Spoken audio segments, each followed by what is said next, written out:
बेलाखिना वानामा छिंचा मांगफ्ले कासावि फाइक्या थानाय साल किसा सिगां 25 तारिखआव एमपि रेवती तिरफ्रा दैवान्दाल आमचायाव थांगै बरम गोनां डेभिड मुरा सिंनि कक न ताताल कक बिरमानो दैयै दिनि एफेयार खालायनायनि बागै बरम गोनां डेभिड मुरा सिं मेलारगड़ नायमथां खर लाम रोखा एक्स एमपि रेवती तिरफ्रा बरम गोनां डेभिड मुरा सिं न आगरतलानि सिमे दिल्ली जरा हिमै थांमानि सातुङा दै गिरियावै दिपरा सारुंना थानसा खालायनायनि बागै अबाहिनो दिपरा सारुंनि बागै जबा खालायनायनि बागै बग्रोमानि दिपरा सारुंनि मखलि मखलिनि फुसनानि बागै बयनि तलाव तंगिया निजिनि चामुंन बागै मासामानि बागै अबाहिनो बोखाक्रा खालायै दिल्ली जरा हिमै थांमानि मांगलि न एमपि रेवती तिरफ्रा जाजाग्यांगै पाब्लिक रक लुक रक रां सुबामानि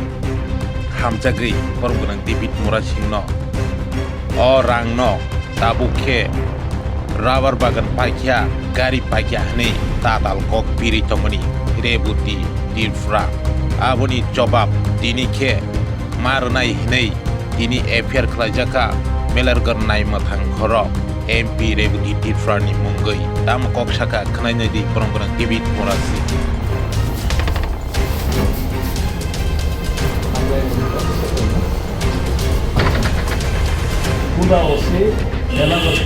ডিফেমেশন মানহানি কেস মানহানি মামলা আমি করলাম রেবতী ত্রিপুরা এক্স এমপির বিরুদ্ধে।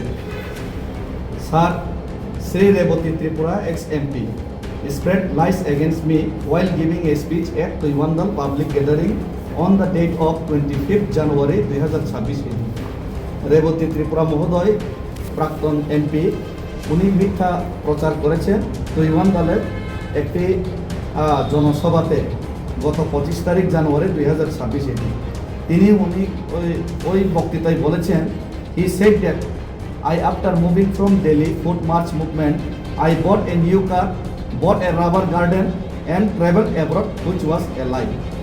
ওই বক্তৃতার মাধ্যমে উনি বললেন যে আমি দিল্লিতে আন্দোলন করার পর নাকি আমি বাড়িতে ফিরে এসে নতুন একটা গাড়ি ক্রয় করলাম, রাবার বাগান আমি ক্রয় করলাম এবং আমি বিদেশেও ভ্রমণ করলাম, যা ছিল দাহা মিথ্যা। এটা আমি ইংলিশের মাধ্যমে লিখলাম।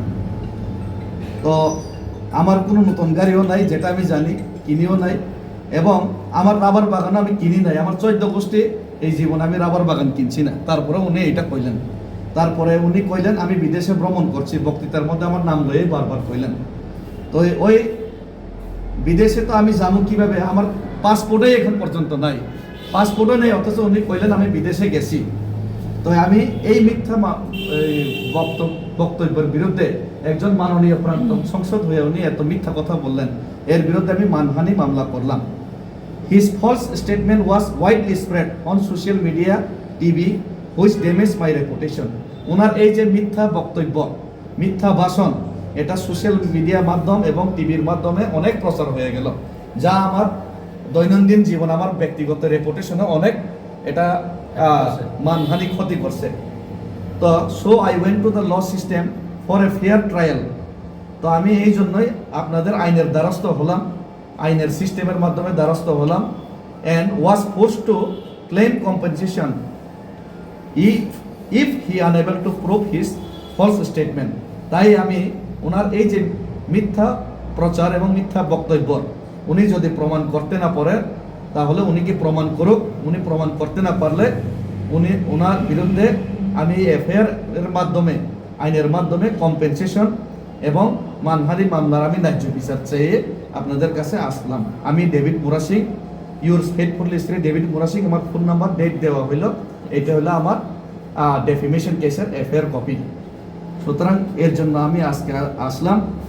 আমার বক্তব্য এটাই, সমস্ত প্রেস মিডিয়ার মাধ্যমে এটাই বলবো, বন্ধুগণ, ভাইগণ, একজন মানুষ হিসেবে, ত্রিপুরাসা হিসেবে সবাই গাড়ি রাবার বাগান কিনতে পারে, কিন্তু আমারও আছে, আমার বাপ দাদুর আমল থেকে গাড়ি বাড়ি দাদু আছে, তাই দাদুর থেকে এই যে রাবার বাগান টাগান আছে। কিন্তু দিল্লি থেকে আন্দোলন করে ফিরে আসার পর আমি গাড়ি নিজে যে কিনলাম এটা আমি নিজেই জানি না।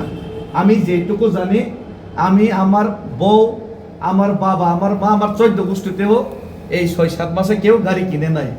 আর আমার 14 গোষ্ঠীতেও কেউ রাবার বাগান কিনে নেয় এই 6-7 মাসে। আর আমার বোনের ছাড়া কারোর পাসপোর্ট নাই, খালি আমার বোন আমেরিকাতে থাকে, খালি ওনার পাসপোর্ট আছে, আমার নিজের পাসপোর্টও নাই। তারপরেও উনি কইলেন আমি দেশে বিদেশে ভ্রমণ করি। আমি সোশ্যাল মিডিয়ার মাধ্যমে যেটা দেখি উনি সিঙ্গাপুর দেশ বিদেশে ঘুরেন, কিন্তু উনি উল্টা কইলেন আমি বিদেশে যাই। আমার তো পাসপোর্টই নাই, আমি কেমনে বিদেশে গেলাম? তো আমি বিদেশে গিয়া থাকলে আমি কি উগ্রপন্থী নি লুকাইয়া চুরি নি বাংলাদেশে গেলাম না কই গেলাম? উনি প্রমাণ করুক। তাই আমি এই এফআইআর করতে বাধ্য হলাম। এই মানহানি মামলা আপনারা গ্রহণ করবেন নাকি এটা বললাম। তো এটার আমার একটা একটা রিসিভ কপি আমি চাই আপনাদের কাছে।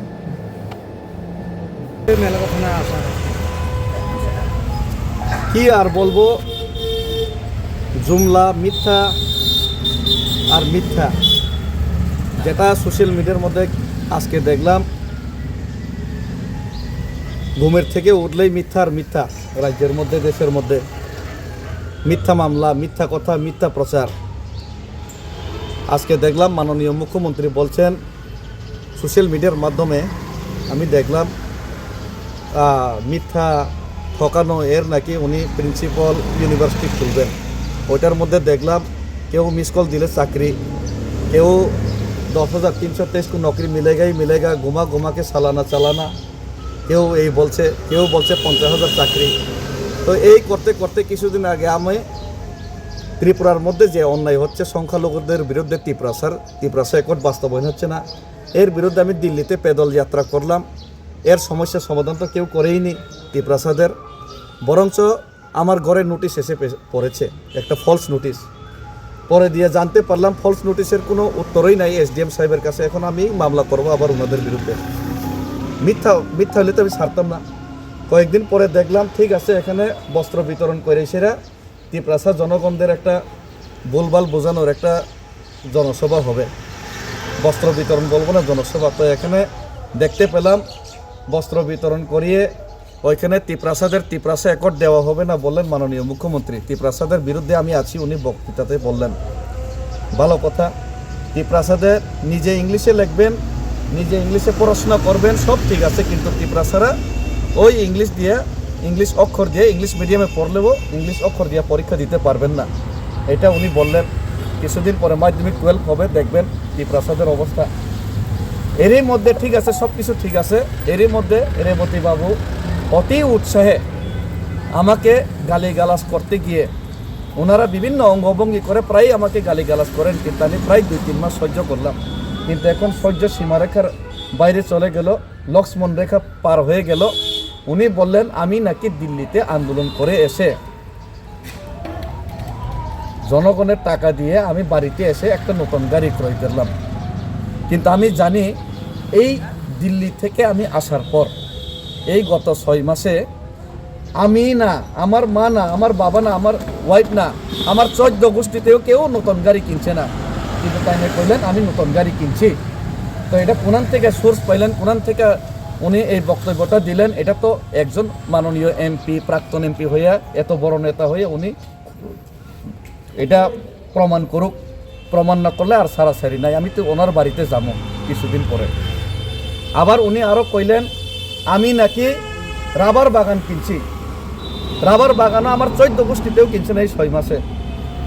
তো এটা উনি প্রমাণ করুক কোনানে কিনছি। তারপরে উনি কইলেন খুব হাস্যকর ব্যাপার, আমি ভারতবর্ষের বাইরে কোনো দিন বিদেশ ভ্রমণ করছিও না, একদিন খালি ভুটান গেছিলাম, এটা তো পাসপোর্ট লাগে না, এটা ওই 4-5 বছর আগে। উনি কইলেন আমি নাকি বিদেশে ভ্রমণ করছি, আমার তো পাসপোর্টও নেই, আমি কেমন বিদেশে ভ্রমণ করব? তো এইসব মিথ্যা উনি যে প্রচার করছেন, এইটা ভিডিওর মাধ্যমে সোশ্যাল মিডিয়ার মাধ্যমে যে প্রচার হইলে এটা তো আমার মানহানি হইল, এটা তো আমি সহ্য করতে পারলাম না। এই লেগেই আমি ওনার বিপক্ষে এই মানহানি মামলা করতে আজকে বাধ্য হলাম। উনি এটা কোর্টের মধ্যে জবাব দিক যে আমি কোনানে গাড়ি নতুন কিনলাম, কোনানে আমি রাবার বাগান কিনলাম, কোনানে আমি বিদেশ ভ্রমণ করলাম আমি বিনা পাসপোর্টে, এটা উনি প্রমাণ করুক। আর একটা কথা, কোনো সারাসারি নাই, এফআইআর করলেও ওনাদের বাড়িতে আমি যাব। আমি জানি মুখ্যমন্ত্রী মানিক সাহার কোয়ার্টারের সামনেই জিষ্ণু দেববর্মা মাননীয় প্রাক্তন ডেপুটি সিএম এখন বর্তমান রাজ্যপাল উনি যে কোয়ার্টারে থাকতেন এখানেই প্রাক্তন সাংসদ এখন উনি এখানে থাকেন। আমি 1 সপ্তাহ বা 10 দিন সময় চাইলাম, ওনাদেরকেও সময় দিলাম, ওনারা ক্লিয়ার করুক, নতুবা আমি ওনাদের বাড়িতে যাইতে বাধ্য হমো যে জিগাইতে মিডিয়া টিডিয়া লয়ে আমি যাবো। এবং শুধু এটা না, ওনাদেরকে আমি একটা অফার দিলাম, হুমকিও দিচ্ছি না, অফার দিলাম, আমি বিজেপিতে জয়েনিং করে আলাম।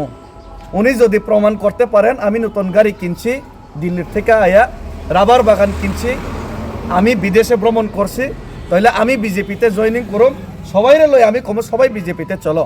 আরও একটা জিনিস, মুখ্যমন্ত্রী মানিক সাহা মহোদয় ওই এখানে ভাষণ দিলেন, গতকালকেও ভাষণ দিলেন, প্রায় ভাষণ দিলেন। এডিসিতে নাকি উনি এডিসির যে দপ্তরগুলিতে উনি নাকি 6,500 কোটি টাকা উনি পাঠাইলেন গত 25-26 অর্থ বছরে। তো আমরা হতবাক, 6,500 কোটি টাকা এডিসির মধ্যে এত কাজ নাই, পয়সা নাই।